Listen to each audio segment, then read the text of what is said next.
they say not to go a very long time without posting YouTube videos because you lose engagement, which is very true.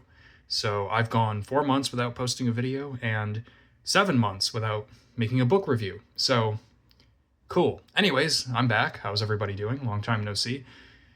Doing a first person cinematic kind of video today because I got a new phone camera and shoots at 24 FPS, and I thought that might be interesting. Anyways, 3 short, funny, weird kind of books I read recently. Just thought I would show these off because they were quick reads, and I don't tend to do that often. The first is a book called Rest Stop by Nat Cassidy. Pretty crazy looking cover. Nat Cassidy's kind of popular. He has some horror novels out now. People are talking about him. I've seen a lot about his stuff, a lot of good. And I did not want to start with a full-length novel, so I started with Rest Stop, which, based on the description, essentially sounds like a guy who gets trapped in a rest stop by a lunatic, and the lunatic is torturing him, won't let him leave, that kind of thing. And the premise reminded me of a movie from 2006 called Rest Stop, which is literally the same premise. A woman gets trapped in a rest stop by a crazed lunatic who won't let her leave. And that is a terrible, terrible movie. It's a really bad straight-to-video movie. But I've always kind of liked it because I love that sort of trapped, singular location, cat and mouse game sort of feel. I just love that. So I thought I would check this out. And that's kind of what this is. This was bad. This was not good. The writing in here is not good. You have this character named Abraham, who gets trapped in a rest stop by a crazy killer, crazy lunatic. And it is not good. I wanted to like this, but you have this character who is so cringy to read. I don't know if that's the right term to describe it, but the humor that he uses is so not funny and cringy and is so constant on every page. The pop culture references, it's very awkward and so uncomfortable to read. I like bad characters. Like I like reading morally flawed characters. I like reading about morally gray characters, bad people. I'm not one of those people that needs all of my protagonists to be great people. So it wasn't that. It was just like, I hate this character. I don't like reading about this guy. And I found that it wasn't really, I was like, what is this trying to do? Is it a fun, pulpy book? It's not very violent and gory, and it's not very deep. And there's a lot of plot lines, like subplots, that are just not well integrated and are very shallow. And it's just very poorly written. It really feels to me like an adult Goosebumps book is what it's like. And I see this a lot with these kind of new horror books, is they really, to me, come off like young adult level writing that have like the F word in them. You know what I mean? Like they're meant for, like, this is like a TikTok book is what I'm saying. I was really disappointed with this. I don't think I'm going to read any more Nat Cassidy. I mean, if you have read him, let me know, because I know that some people really do like his stuff. Maybe he has better work than this, but this was a shitty book. Sorry to say, it was bad. Next is a book that was not bad, and this is a book called Word by Edward Lorn. Stories. If you know Edward Lorn, he's a YouTuber. He has tons of videos on Stephen King, reviewing Stephen King books, talking about Stephen King's universe and things like that. But he also just, reviews books, and I love his channel. He's a funny guy, and he has impeccable taste in literature. And I've gotten so many good recommendations from his channel. And if you've never watched him, I urge you to just go check out his channel. For that fact alone, that the guy has great taste. And I've just learned about so many great authors from watching him. We have very similar tastes when it comes to literature. But yeah, he writes as well. I read a couple of his books, and I'm going to be honest, I didn't really care for them. He writes a lot of pulp horror, and I did not care for them. I read Bay's End, Fog Warning. I think I read Cruelty. Just not my thing. So I think I was watching his channel, and I saw on his Amazon page this which is, let me read the back for you. It says, author Edward Lorn is best known for his horror stories. These are not those. Word is a collection of literary fiction that celebrates story in all its forms. You will find tales of odd lovers, social outcasts, and leaving your childhood behind. So I thought, okay, I love literary fiction and I love short stories. This might be more up my alley. I don't think that these are necessarily like all literary fiction. This is kind of genre writing to me, like pulp fiction. But they're not horror. That is true. There's funny stories in here. There's surrealist sort of character pieces, and there's like transgressive, gross out humor, which is not really my thing, but I kind of like sometimes. Like that Chuck Palahniuk kind of style. I'm not sure if I like in love with this guy's writing, but I did enjoy this. There's a couple stories in here.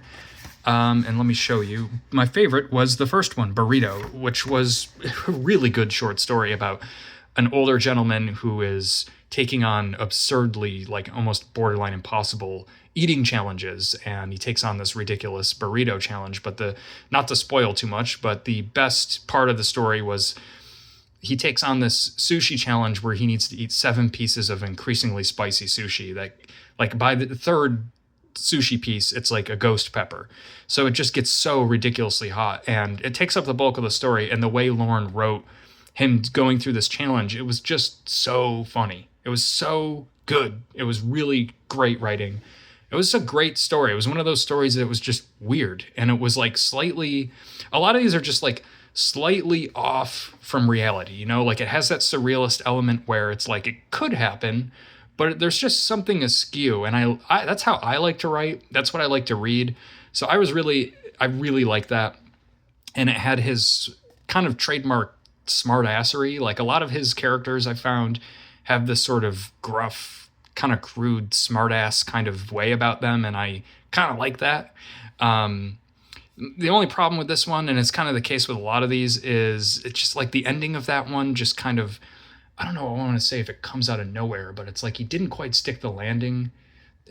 I don't want to spoil too much. It was like kind of twisty, and I was like, I don't think the story really warrants that. It felt a little expository, but then it wraps up quickly. And to be honest, not to be too harsh on this, but I find that these just need editing. Like these are good stories, they just need editing. Like, granted, this is an indie print-on-demand copy, and if you bought print-on-demand books before, you know what this is.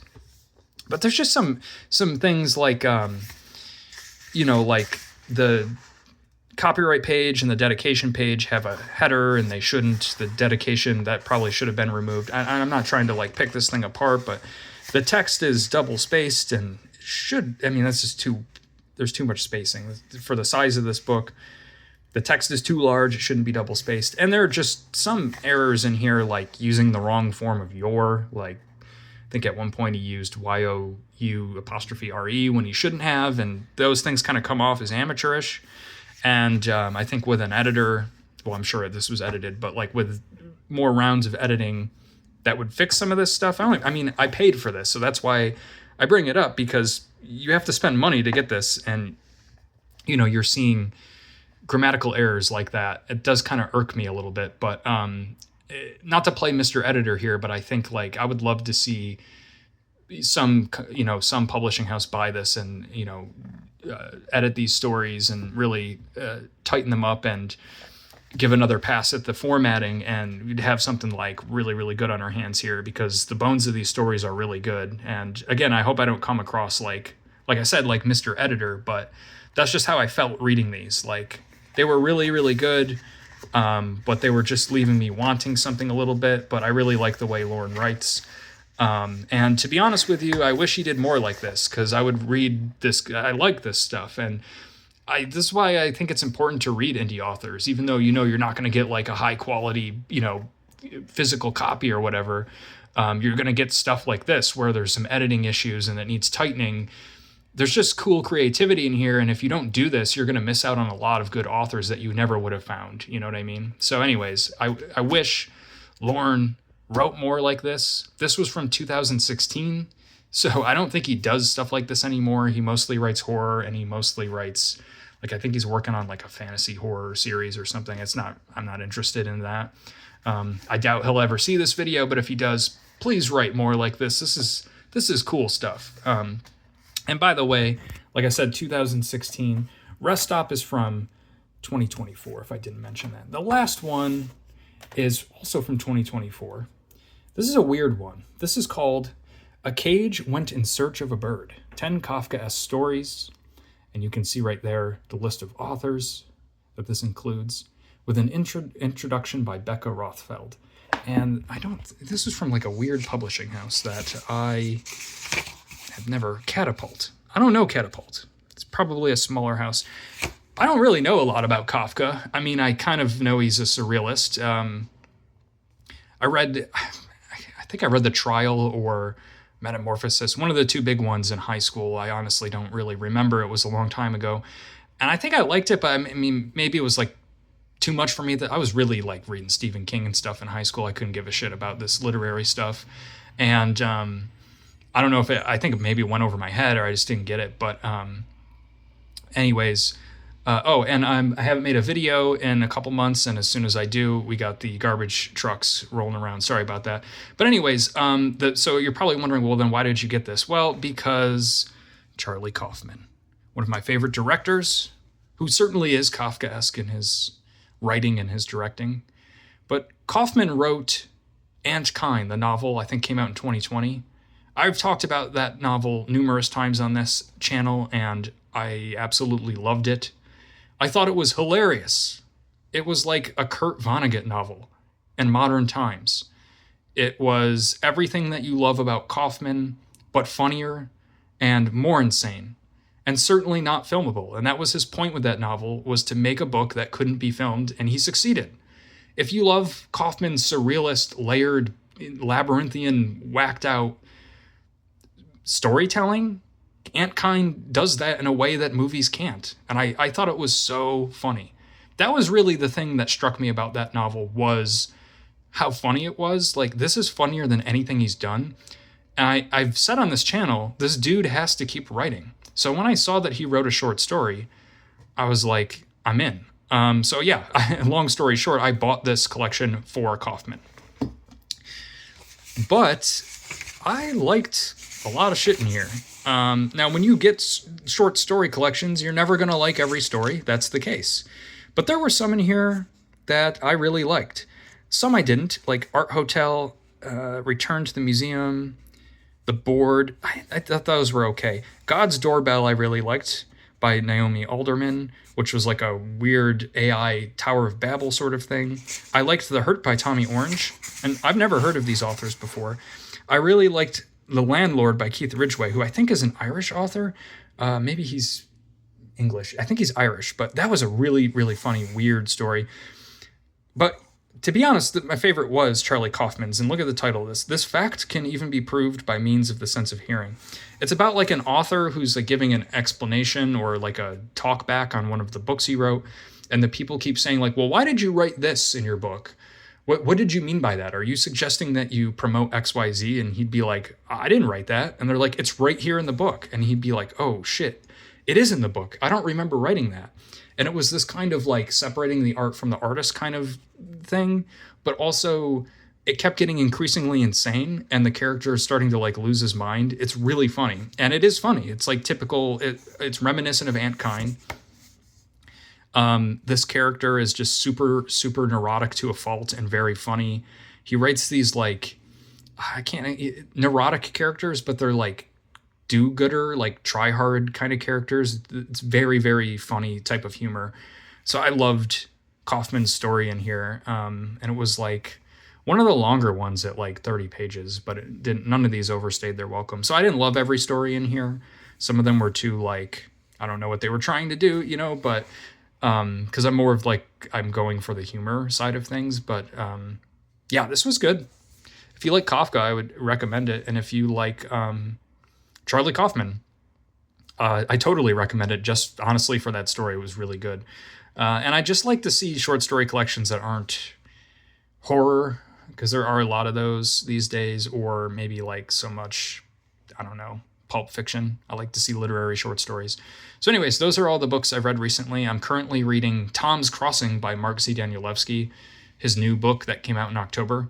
I'm almost done with that. It's almost 1,300 pages. It's been a long time coming, but I'm on about page 1,050 or so. So I'm almost done. It's really, really good. Very, very good.